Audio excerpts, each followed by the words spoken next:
കൊച്ചി തീരത്തോട് ചേർന്ന് അറബിക്കടലിൽ ഒരു കാർഗോ കപ്പൽ ചെരിഞ്ഞതായി വാർത്ത വന്നത് 2 ദിവസം മുമ്പാണ്. തീരത്ത് നിന്ന് 38 നോട്ടിക്കൽ മൈൽ അകലെ ഒരു കപ്പൽ മുങ്ങുന്നു എന്ന വാർത്ത വന്നപ്പോൾ ആദ്യത്തെ ആശങ്ക ആളപായമുണ്ടാകുമോ എന്നായിരുന്നു. നാവികസേനയും കോസ്റ്റ് ഗാർഡുമെല്ലാം അതിവേഗം ഇടപെട്ട് മുങ്ങിക്കൊണ്ടിരുന്ന കപ്പലിലെ എല്ലാ ജീവനക്കാരെയും രക്ഷിച്ചു. നിലവിലെ ആശങ്ക കപ്പലിൽ നിന്ന് കടലാഴങ്ങളിലേക്ക് മറിഞ്ഞ 643 കണ്ടെയ്നറുകളാണ്. കടലിൽ മറഞ്ഞ ആ 643 കണ്ടെയ്നറുകളിൽ 16 എണ്ണത്തിൽ കടലിനും കരയ്ക്കും ഭീഷണിയായ വിഷപദാർത്ഥങ്ങളും രാസവസ്തുക്കളുമാണ് ഉള്ളത്. ഇതുയർത്തുന്ന വലിയ പാരിസ്ഥിതിക ഭീഷണി ചെറുതല്ല. 27 കണ്ടെയ്നറുകൾ ഇതിനകം കേരള തീരത്തടിഞ്ഞു. ഇക്കൂട്ടത്തിൽ രാസവസ്തുക്കൾ അടങ്ങിയവ ഉണ്ടോ എന്ന് ഇതുവരെ വ്യക്തമല്ല. അങ്ങനെ ആശങ്കയുടെ കണ്ടെയ്നറുകളാണ് കൊല്ലത്തും ആലപ്പുഴയിലും ഇന്നലെ മുതൽ വന്നടിഞ്ഞുകൊണ്ടിരിക്കുന്നത്. അതീവ ജാഗ്രതയിലാണ് കേരളത്തിൻ്റെ തീരമേഖല. ഈ അപകടം നമ്മുടെ സമുദ്ര സമ്പത്തിന്, മത്സ്യബന്ധനത്തിന്, കടലിൻ്റെയും തീരത്തിൻ്റെയും ആവാസ വ്യവസ്ഥയ്ക്ക് എന്തെല്ലാം തിരിച്ചടി വരുത്തും? ആദ്യം RDX റാപ്പ് കാണാം 59 സെക്കൻഡിൽ. കൊല്ലം ചെറിയഴീക്കൽ തീരമേഖലയിലും ശക്തികുളങ്ങര, ചവറ, തിരുമുല്ലവാരം, തങ്കശ്ശേരി ഉൾപ്പെടെയുള്ള മേഖലകളിലുമായി 27 കണ്ടെയ്നറുകളാണ് തീരത്തടിഞ്ഞത്. ഇതിൽ 4 എണ്ണത്തിൽ വസ്ത്രങ്ങൾ, തേയില, മരുന്നുകൾ എന്നിവയാണ്. കൂടുതൽ കണ്ടെയ്നറുകൾ കടലിൽ ഒഴുകി നടക്കുന്ന സാഹചര്യമുള്ളതിനാൽ സുരക്ഷ മുൻകരുതി ജനങ്ങൾ ജാഗ്രത പാലിക്കാൻ ദുരന്ത നിവാരണ വിഭാഗം മുന്നറിയിപ്പ് നൽകുന്നുണ്ട്.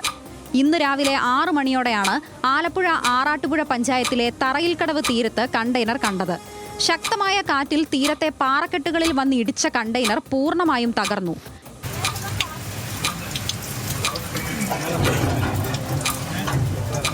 രണ്ടു മണിയോടുകൂടി കൊച്ചിയിൽ നിന്നെത്തിയ കസ്റ്റംസ് ഉദ്യോഗസ്ഥർ ബോക്സുകളിൽ കോട്ടനാണെന്ന് സ്ഥിരീകരിച്ചു.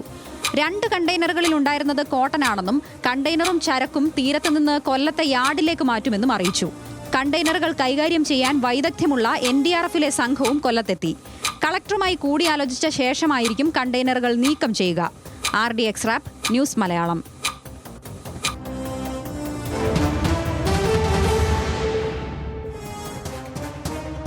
നമുക്ക് വേഗത്തിൽ മറ്റ് കാര്യങ്ങൾ പരിശോധിച്ച് വരാം. തീരത്തടിഞ്ഞ് കണ്ടെയ്നറുകൾ കൊല്ലം, ആലപ്പുഴ അടക്കമുള്ള തീരങ്ങളിൽ ഇതുവരെ അടിഞ്ഞത് 28 കണ്ടെയ്നറുകളാണ്. 28 എണ്ണം. ഉള്ളടക്കം തുണികൾ, തേയില, മരുന്നുകൾ മുതൽ രാസവിഷവസ്തുക്കൾ വരെയാണ് എന്നാണ് ഇപ്പോൾ നിഗമനം. കപ്പൽ അപകടത്തിൽപ്പെട്ടത് ചരക്കുമായി കൊച്ചിയിലേക്കുള്ള യാത്രയിലാണ് എന്ന് നമുക്കറിയാം. കൊച്ചി തീരത്ത് നിന്ന് 38 നോട്ടിക്കൽ മൈൽ എന്ന് വെച്ചാൽ 70ലേറെ കിലോമീറ്ററുകൾക്ക് അകലെയാണ് ഈ സംഭവം, അപകടമുണ്ടായത്. സാങ്കേതിക തകരാർ മൂലം 26 ഡിഗ്രിയോളം വലത്തോട്ട് ചെരിയുകയായിരുന്നു ഈ കപ്പൽ. കണ്ടെയ്നറുകളിലെ കാർഗോ ആയിരുന്ന രാസപദാർത്ഥങ്ങൾ അടക്കം കടലിൽ വീണിട്ടുണ്ട് എന്നതാണ് നമ്മൾ അറിയുന്നത്. ഞായറാഴ്ച പുലർച്ചയോടെ MSC എൽസ, ഈ കപ്പലിൻ്റെ പേരാണ്, കടലിൽ പൂർണ്ണമായി മുങ്ങി എന്ന് നമ്മൾ ഇതിനകം തന്നെ അറിഞ്ഞിട്ടുണ്ട്. ആകെ 643 കണ്ടെയ്നറുകളുണ്ട്. വിഷപദാർത്ഥങ്ങൾ 12 കണ്ടെയ്നറുകളിലാണ് എന്നാണ് നമുക്ക് ഇതിനകം വിവരം ലഭിച്ചിരിക്കുന്നത്. കപ്പലിൽ 84.44 ടൺ ഡീസലും 367.1 ടൺ ഫർണസ് ഓയിലും ഉണ്ടായിരുന്നു എന്ന് കപ്പൽ കമ്പനി പറയുന്നു. കപ്പൽ എഞ്ചിൻ പ്രവർത്തിച്ചുണ്ടാകുന്ന ഉപോൽപ്പന്നമാണ് ഫർണസ് ഓയിൽ എന്ന് വിദഗ്ധർ നമ്മളോട് വിവരങ്ങൾ വിവരിച്ചു തരുന്നുണ്ട്. കപ്പലിലെ രാസപദാർത്ഥങ്ങൾ കടലിൽ കലരുന്നത് ആവാസ വ്യവസ്ഥയെ ബാധിച്ചേക്കാം എന്ന കാര്യം നമുക്കിപ്പോൾ എല്ലാവർക്കും അറിയാം. മത്സ്യങ്ങളുടെ പ്രജനനകാലം അടുത്തിരിക്കെ മത്സ്യസമ്പത്തിനെ ബാധിക്കും എന്നതാണ് ഇപ്പോഴത്തെ ഏറ്റവും വലിയ ആശങ്ക. 13 കണ്ടെയ്നറുകളിൽ കാൽസ്യം കാർബൈഡ് വെള്ളത്തിൽ കലർന്നാൽ അപകടകരമാണ്. ഈ കാൽസ്യം കാർബൈഡ് ഡീസലും ഫർണസ് ഓയിലും കടലിൽ എണ്ണപ്പാളിയായി പരക്കാൻ സാധ്യതയുണ്ട് എന്നതാണ് സാഹചര്യം. ഇത് സൂര്യപ്രകാശത്തെ തടഞ്ഞ് ആൽഗകളെയും ആവാസ വ്യവസ്ഥയെയും നശിപ്പിക്കും എന്ന് വിദഗ്ധർ പറയുന്നു. കപ്പൽ മുങ്ങിയ ഇടം മാരിടൈം ചാർട്ടിൽ രേഖപ്പെടുത്തും. കപ്പൽ നങ്കൂരമിടാൻ അനുവദിക്കില്ല എന്നാണ് ഇനി അങ്ങോട്ടുള്ള തുടർ നടപടികൾ. പ്ലാസ്റ്റിക് അടക്കം മാലിന്യങ്ങളുടെ കൂമ്പാരമായി കടലിലെ 5 മേഖലകൾ നമ്മുടെ മൊത്തം കടലിലാകെയുണ്ട്. ഏറ്റവും വലുത് 16 ലക്ഷം ചതുരശ്ര കിലോമീറ്റർ ഉള്ള ഗ്രേറ്റ് പസഫിക് ഗാർബേജ് പാച്ച് എന്നതാണ്. ഫ്രാൻസിൻ്റെ 3 മടങ്ങ് വിസ്തീർണമുണ്ട് കടലിനടിയിലെ ഈ മാലിന്യ പർവ്വതത്തിന്. അടിയിലല്ല, കടലിന് മുകളിലുള്ളത്. ഈസ്റ്റേൺ, വെസ്റ്റേൺ എന്നീ ഗാർബേജ് പാച്ചുകളും സമുദ്രത്തിലുണ്ട് എന്ന് നമ്മൾ കാണുന്നു. കടൽ അങ്ങനെയാണ് ബുദ്ധിമുട്ട് പിടിച്ച സ്ഥലമാകുന്നത്. ചാക്രിക രീതിയിൽ ചലിക്കുന്ന ഒഴുക്കുകളായി ഗൈറുകളാണ് മാലിന്യ മലകൾ സൃഷ്ടിക്കുന്നത്. അവിടേക്ക് എല്ലാ മാലിന്യങ്ങളും വന്നു വരികയാണ്. കടലിലേക്ക് എത്തുന്ന മാലിന്യം ഗൈറുകളിൽപ്പെട്ട് ഓരോ മേഖലയിൽ അടിയുകയാണ് ഒന്നിച്ച്. അങ്ങനെയാണ് ഈ ഗാർബേജ് മലകൾ രൂപപ്പെടുന്നത്. സമുദ്രത്തിലേക്ക് പ്രതിവർഷം ഒഴുകിയെത്തുന്നത് 24.14 ലക്ഷം ടൺ വരെ പ്ലാസ്റ്റിക് ആണ് എന്ന് ഉള്ള കണക്ക് ഇപ്പോൾ ലഭ്യമാണ്. പകുതിയിലേറെ പ്ലാസ്റ്റിക് മാലിന്യം ജലോപരിതലത്തിൽ പൊങ്ങിക്കിടക്കുകയാണ് ചെയ്യുക. ഗാർബേജ് പാച്ച് എന്നാൽ നാട്ടിൽ കാണുന്ന പ്ലാസ്റ്റിക് മാലിന്യ കുന്നുകൾ പോലെയല്ല എന്ന് പക്ഷേ മനസ്സിലാക്കണം. നമ്മളെ പ്ലാസ്റ്റിക് മാലിന്യ കുന്നുകൾ പോലെ നിൽക്കില്ല. ചിലയിടത്ത് ഈ മാലിന്യങ്ങൾ കാണാനേ ആവില്ല. പകരം മൈക്രോ പ്ലാസ്റ്റിക്കുകളാണ് ഉണ്ടാവുക. നമുക്ക് നേരിട്ട് കാണാനാകുന്ന കാര്യമല്ലത്. പ്ലാസ്റ്റിക്കിൻ്റെ തിക്തഫലം കരയിലെ ജീവികളെക്കാൾ അനുഭവിക്കുന്നത് കടൽ ജീവികളാണ് എന്നതാണ് സമുദ്ര സന്തുലിതാവസ്ഥയെ ഉലയ്ക്കുന്നത്. തിമിംഗലങ്ങൾ മുതൽ കടലിലെ സൂക്ഷ്മജീവികളെ വരെ പ്ലാസ്റ്റിക് മാലിന്യം ബാധിക്കുന്നു എന്ന് നമുക്കറിയാം.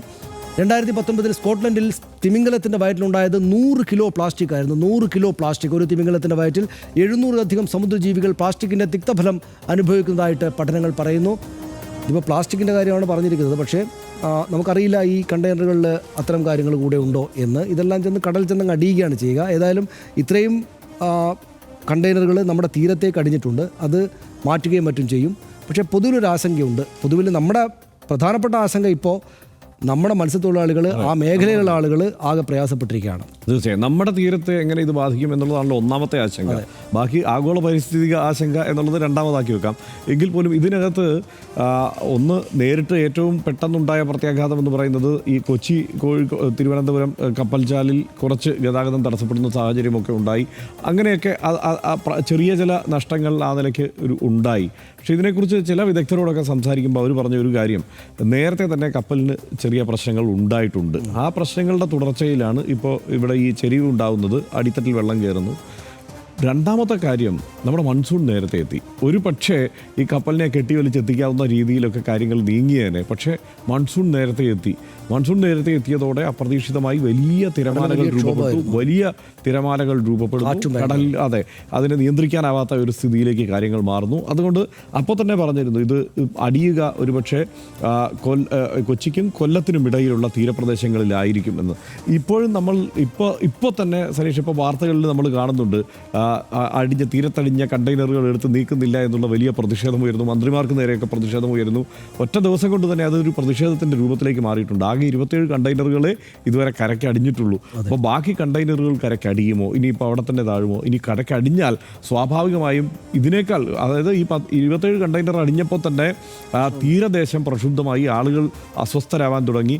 അത് കൂടുതൽ സങ്കീർണമായ സാഹചര്യത്തിലേക്ക് കാര്യങ്ങൾ പോകുമോ എന്നുള്ള സംശയമാണ് ഇപ്പോൾ നമുക്ക് മുന്നിലുള്ളത്. മറ്റ് തീരദേശത്തെ എങ്ങനെ ഇത് ബാധിക്കും, നമ്മുടെ മത്സ്യബന്ധന മേഖലയെ എങ്ങനെ ബാധിക്കും, മത്സ്യത്തൊഴിലാളികളുടെ ആരോഗ്യത്തെ എങ്ങനെ ബാധിക്കും എന്നൊക്കെ തിരിച്ചറിയണമെങ്കിൽ കുറച്ചുകൂടി കാത്തിരുന്ന് ഇതിൽ കൃത്യമായ ഒരു പഠനം വേണ്ടി വരുമെന്നാണ് എനിക്ക് തോന്നുന്നത്. കാരണം ഇതിൽ ഇന്ധനത്തിൻ്റെ ചോർച്ച അത് എത്രത്തോളം കടലിനെ ബാധിച്ചിട്ടുണ്ട് എന്ന് ഇപ്പം നമുക്ക് പറയാൻ കഴിയില്ല. അത് നമുക്ക് ആ രീതിയിൽ ദൃശ്യമാവുന്ന സ്ഥിതിയിലേക്ക് കാര്യങ്ങൾ എത്തിയിട്ടില്ല. പിന്നെ എല്ലാവരും ആശങ്കപ്പെടുന്നത് കടലിൽ നിന്ന് കരയിലേക്ക് കാറ്റടിച്ചുകൊണ്ടിരിക്കുകയാണ്. ഈ മൺസൂണിൻ്റെ കാറ്റ് അത് ഒരുപക്ഷെ നമ്മളെ കൂടുതൽ പ്രതികൂലമായി ബാധിക്കും എന്നുള്ള വിലയിരുത്തലുമുണ്ട്. അതാണ് അതിലെ വലിയ ദുഃഖകരമായൊരു കാര്യം. അതാണ് കാരണം, ഒന്ന് കാലാവസ്ഥ ഇങ്ങനെ വരുന്നു, കാലവർഷം വരികയാണ്. അപ്പോൾ കടലിൽ അല്ലെങ്കിൽ തന്നെ ബുദ്ധിമുട്ടാണ് കടൽ മത്സ്യബന്ധന തൊഴിലാളികൾക്കൊക്കെ. അപ്പോൾ അതിനിടയിലാണ് ഒരു അഡീഷണലായിട്ട് വലിയൊരു ബുദ്ധിമുട്ടായിട്ട് വന്നിരിക്കുന്നത്. ഇത് എല്ലാവരെയും ബാധിക്കുന്ന കാര്യമാണ്. ചില കാര്യങ്ങൾ കൂടെ വളരെ പെട്ടെന്ന് ഞാൻ പറഞ്ഞു. 2024 കണക്ക് വെച്ചിട്ട് 1 ലക്ഷത്തോളം കപ്പലുകൾ കടലിൽ, ഞാനത് ഡാറ്റാ ഷീറ്റ് ഉണ്ടാകുന്ന കരുതി, 1 ലക്ഷത്തോളം കപ്പലുകൾ നമ്മുടെ കടലുകളിൽ ആകെ ആക്റ്റീവായിട്ടുണ്ട്. 1 ലക്ഷത്തോളം കപ്പലുകൾ ഓടുന്ന ഇടമാണ് നമ്മുടെ കടൽ. അതിൽ ഓയിൽ ടാങ്കേഴ്സ് 12,300 കണ്ടെയ്നർ ഷിപ്സ് 5,850 എന്നാണ് പറയുന്നത്. ഈ മേഖലയിൽ ഏറ്റവും വലിയ പ്ലെയർ ചൈനയാണ്. അവർക്കാണ് അത്ര ഏറ്റവും കൂടുതൽ കപ്പലുകളുള്ളത്. 2.5 ലക്ഷം കപ്പൽ ഛേദങ്ങൾ ലോകത്തിൻ്റെ ചരിത്രത്തിൽ കടലിൽ ആകപ്പാടെ ഉണ്ടായിട്ടുണ്ടെന്നാണ്. സുരക്ഷിതമാണ്, ഇവിടെ ഉണ്ടാവാറില്ലാത്ത സ്ഥലമാണ്. ഈ 2.5 ലക്ഷം കപ്പൽ ഛേദങ്ങൾ ലോകത്തിൻ്റെ കടലിൽ ഉണ്ടായിട്ടെന്നാണ് പെർപ്ലക്സിറ്റിയും ChatGPT ഞാൻ ചോദിച്ചപ്പോൾ എന്നോട് പറഞ്ഞത്. 2.5 ലക്ഷം എന്ന് വെച്ചാൽ എല്ലാ കാലത്തുമായിട്ട്. പക്ഷേ റെക്കോർഡ് ചെയ്യപ്പെട്ടവ ഏതാണ്ട് റെക്കോർഡ് ചെയ്യപ്പെട്ടവയാണ് 2.5 ലക്ഷം. 30 ലക്ഷത്തോളം കടൽ വാഹനങ്ങൾ കടലിൽ താന്നിട്ടുണ്ടാകാമെന്നാണ് പറയുന്നത്. ഇതിൽ 8,500 കടലിനും പരിസ്ഥിതിക്കും അതുവഴി മനുഷ്യർക്കാകെയും അപകടമായിട്ടുള്ളത്. ഈ ഓയിൽ പോലുള്ള കപ്പലുകൾ കൊണ്ടുപോകുന്ന കപ്പലുകൾ കടലിലേക്ക് താഴ്ന്നു പോയത് 8,500 എണ്ണമാണ് എന്നാണ് പറയുന്നത്. അപ്പോൾ ഇതൊക്കെ എനിക്ക് തോന്നുന്നത് ആ നിലക്ക് ആ കണക്കിൽ പരിഗണിക്കപ്പെടുന്നതായിരിക്കും. അപ്പോൾ അത് ഈ മനുഷ്യരാശിക്ക് ആകെ തന്നെയും ജീവിക്കുന്ന എല്ലാവർക്കുമായിട്ടുള്ള ബുദ്ധിമുട്ടാണ് ഉണ്ടാക്കുക കടലിലായതുകൊണ്ട്. നമുക്ക് നോക്കാം. ലോകത്തെ ഇന്നീ കാണുന്ന വിധത്തിലാക്കിയത് മനുഷ്യൻ്റെ നൂറ്റാണ്ടുകളായുള്ള അധ്വാനമാണ്. സ്വയം പരിണമിച്ചും സമൂഹത്തെയും പരിസ്ഥിതിയെയും പരിവർത്തനം ചെയ്തും ഭൂമി ഇന്ന് കാണുന്നത് പോലെ മനുഷ്യവാസയോഗ്യമാക്കി. പക്ഷേ മനുഷ്യർ മാത്രമല്ല ഭൂമിയുടെ അവകാശികൾ എന്ന് നാം മനുഷ്യർ തന്നെ മറന്നതിൻ്റെ പരിണതഫലങ്ങൾ പല കാലങ്ങളിൽ നമ്മൾ നേരിട്ടിട്ടുണ്ട്. ഭൂമിയിൽ മാലിന്യമല നിർമ്മിച്ച മനുഷ്യകുലം ബഹിരാകാശത്ത് വരെ സാറ്റലൈറ്റ് മാലിന്യ നക്ഷത്രങ്ങളെ സൃഷ്ടിച്ചു. കടലെക്കാലവും മനുഷ്യവികാസത്തിൻ്റെ മധ്യസ്ഥ പാതയാണ്. കടൽ വഴിയുള്ള കച്ചവടമാണ് ലോകക്രമത്തെ നിയന്ത്രിക്കുന്നത്. കടലിൽ മനുഷ്യൻ തള്ളുന്ന മാലിന്യത്തിൻ്റെ കണക്ക് ആദ്യം കേൾക്കുന്നവർക്ക് അതിശയോക്തിയെന്ന് തോന്നാം. കാരണം നമ്മുടെ കുലം തള്ളിയ മാലിന്യം കടലിൽ ഭൂഖണ്ഡങ്ങളോളം വലുപ്പത്തിൽ വികസിപ്പിച്ചിരിക്കുന്നു. കൊച്ചി തീരത്തോട് ചേർന്ന് മറിഞ്ഞതും കൊല്ലത്തും ആലപ്പുഴയിലും അടിഞ്ഞതും ആശങ്കകളാണ്. 16 കണ്ടെയ്നറുകളിൽ ഉൾക്കൊള്ളുന്ന രാസവസ്തു ഈ സമയം വരെ കടലിൽ തന്നെയാണ്. അതങ്ങനെ തുടരുന്നത് നമ്മുടെ മത്സ്യസമ്പത്തിനടക്കം ഭീഷണിയും ഒരു ചെറു മാലിന്യം പോലും കടലിൽ ചേരുന്നത് ഗുണകരമല്ല. ഇതിപ്പോൾ മാലിന്യം നമ്മളായിട്ട് തള്ളിയതല്ല. ആ തരത്തിൽ നമ്മുടെ ദൈനംദിന ജീവിതത്തിന്, മനുഷ്യരാശിയുടെ മുന്നോട്ട് പോക്കിന് ഇത്തരം ട്രേഡ് റൂട്ട്സും കടൽ വഴിയുള്ള ട്രേഡും വലിയ ആവശ്യമുള്ളതാണ്. നിശ്ചയമായിട്ടും നേരത്തെ പറഞ്ഞതുപോലെ ലക്ഷക്കണക്കിന് വാഹനങ്ങൾ അങ്ങോട്ടും ഇങ്ങോട്ടും സഞ്ചരിക്കുമ്പോൾ ഉണ്ടാകാവുന്ന പ്രശ്നങ്ങൾ അവിടെ സ്വാഭാവികമായിട്ടും ഉണ്ടാകും. അത് ആ നിലക്ക് മനുഷ്യർ, നമ്മൾ കേരളത്തിൻ്റെ തീരത്താണെങ്കിൽ കേരളത്തിൻ്റെ തീരങ്ങളിലെ നമ്മളെ മനുഷ്യർ, മറ്റുള്ളിടങ്ങളിൽ മറ്റുള്ള മനുഷ്യരാശി അപ്പാടെ തന്നെയും ഇത് അതിജീവിക്കാനുള്ള ശ്രമം നടത്തും. ആ അതിജീവന ശ്രമത്തിൻ്റെ ചരിത്രമാണ് നമ്മുടെ മുന്നിലുള്ളത്.